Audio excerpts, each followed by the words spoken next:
With my 3D printer setup, I wanted to make sure I was safe, so I did go through and get this fire extinguisher.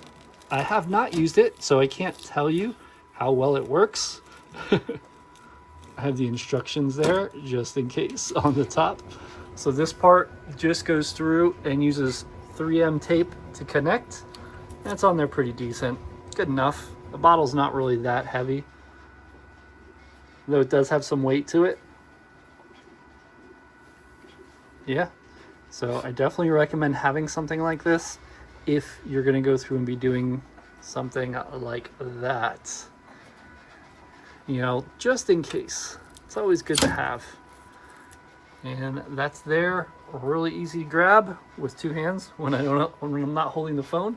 So yeah, if you're looking for a fire extinguisher, a mini one for just an emergency or anything like that, this would be it. And it came in a 2-pack, so the other one's upstairs on the 2nd floor in case anything would ever happen and we need to go through and get something out there.